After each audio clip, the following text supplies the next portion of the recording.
Hey guys, Allofrax here, and today we're going to do a tutorial. This is FTB. This is my brewery, so I'm not going to have anything to drink because I'm leaving things to brew at the moment. But as you can see, I've got rum, ale, light brew, and diet Sprite. So in today's tutorial, we're going to do forestry, but a select area of forestry, the multi-farm. Multi-farm forms a huge part of forestry in FTB because it's the updated forestry mod. It's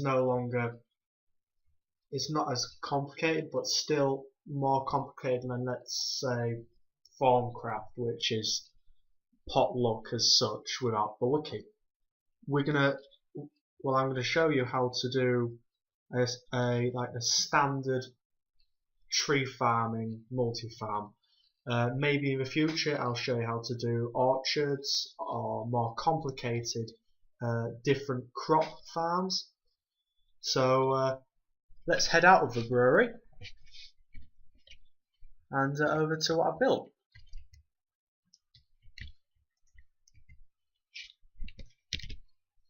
So let's just go past. This is an oil refinery. This was built by one of the other hydraulic gamers. That's Boombox Crab. Inside is all the internals I've done. Maybe in the future I'll show you that. So down here is a little setup I've got. These here are the 4 core blocks of the multi-farm. There's one other which is a control unit, but that isn't necessary at the moment. That's for later in the future when you want to do controlled farms. So this is the valve, this is the regular farm block, this is the gearbox, and this is the hatch. Now all 4 have their own tasks. So this is the core block here. This is what you're going to build out of. This other than these other 3 blocks, this is the main block. So as you can see here, this is the structure, and the main blocks are made of these. The other blocks are the valve. The valve is where the water goes into. The gearbox is where the power goes into, and the hatch is where the stuff comes out of. Now the hatch is interesting because if you have the pipe come out this way, so from the front, you'll have to put an engine to it. However, if you go underneath and have the pipe coming underneath it, it will automatically drop the items out without the need for an engine. So that's just one thing to consider when you're doing your design. So let's go over to the first. Now this is the core build. Now once you add the final block, a band will go around it. Now this band tells you that the multi-farm is complete. So even though we've got none of the core blocks, it will still complete itself to show it's a structure. Now there's different forms you can have. This is the smallest farm you can get. Yeah, so this is 3 by 3, and it will create that shape over there.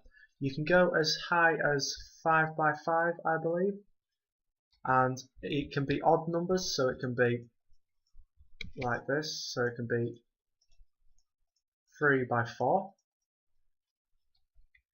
but you'll always go off the largest side. So this is now a 4 by 4. So there's not much point in making a 4 by 3. There's not much point making a 4 by 4 if a 4 by 3 will be the same size farm. So that's the one with the band on it. So this is the completed one with the control units within it. Now I'll get to this little display tower here in a minute. So as you can see, I've displayed that the pipe goes underneath from the hatch. The power. This is where I usually put the power block because I have the power going down and underneath. But around here I've put the valve. Now the reason I've got the valve to the side is because I put an infinite water source here. It means you don't have to have pipes going off into the distance to source your water.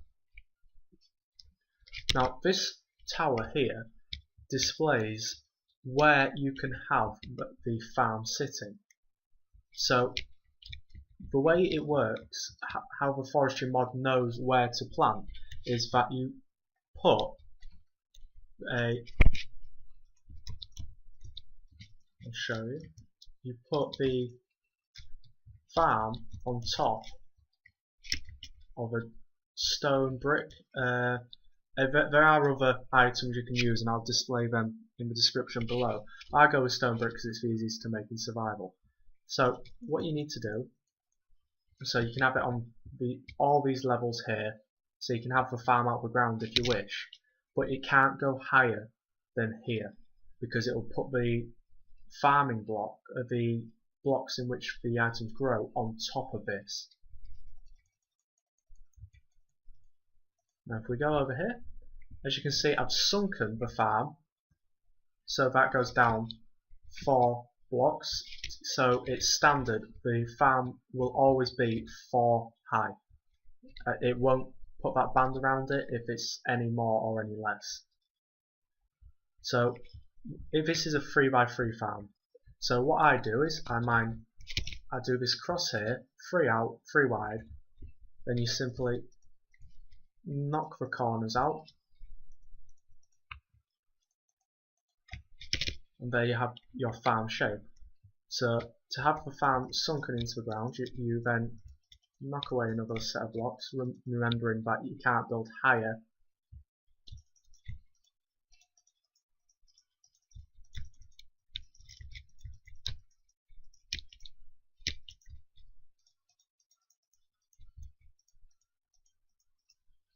So you get the point that all this must be turned to stone so it knows what the farm area is.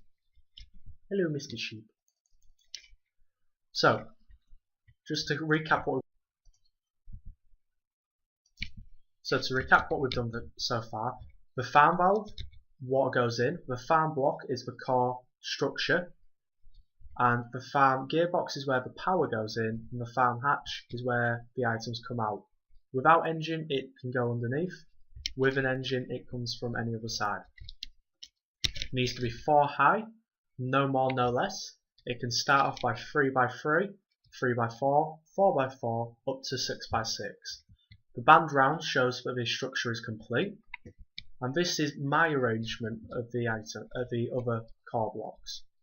Over here shows of the sunken farm, taking into account that the blocks cannot go higher than the top of the farm unit. Also that the farm area must have a layer of stone brick underneath. So if we go over to one I've already built, and I can explain how the items are. So if we go down here, as you can see, I've decorated it here. So there's no need to go this fancy with it. Obviously I've done this in creative, and you'd spend a lot of time doing this in survival. So it's quite covered up, so I'm going to try my best to. So here is the farm hatch. Now under here the pipe is going out, underneath, and to these chests. There's no filtration system, but it's literally just dumping the items into the chest.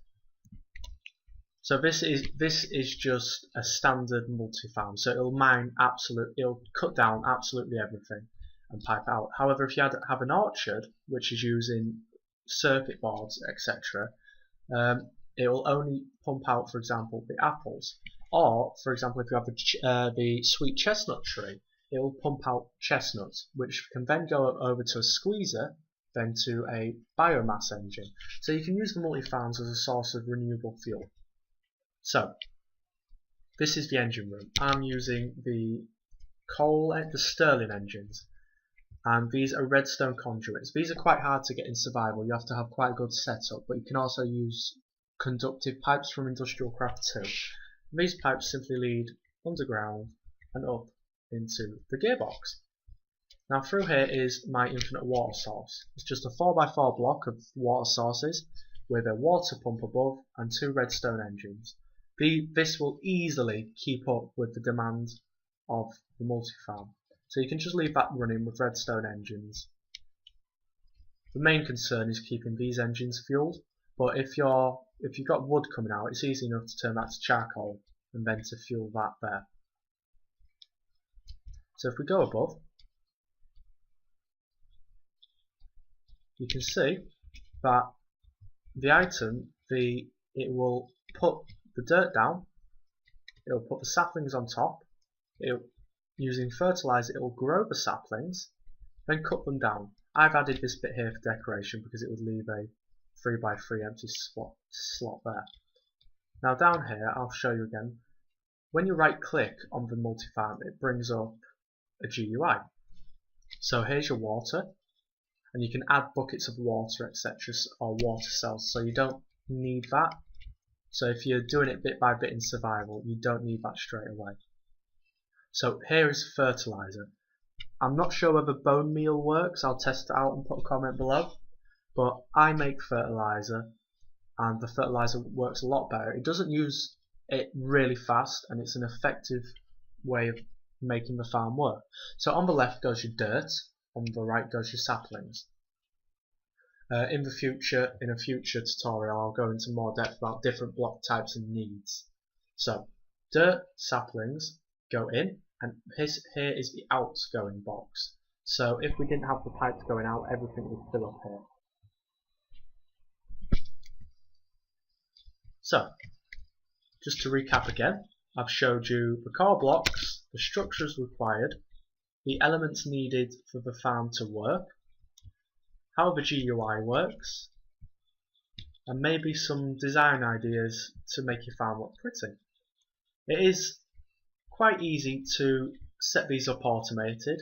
For example, the oil refinery over there is actually powered by a sweet chestnut farm. So if I go down in there, it's not quite as pretty as the one I've done. It's a large engine array, water source again. So and out comes the sweet chestnuts. They come up here using gold transport pipe to speed it up. Goes over to this room over here. I wasn't lagging, I'd get in there.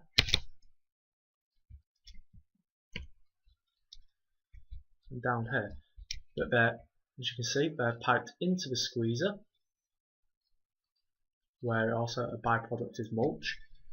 And they're squeezed, turn into biofuel, I believe, and put into a forestry iron tank, which holds an insane amount of, there we are, it's seed oil, holds an insane amount of fuel.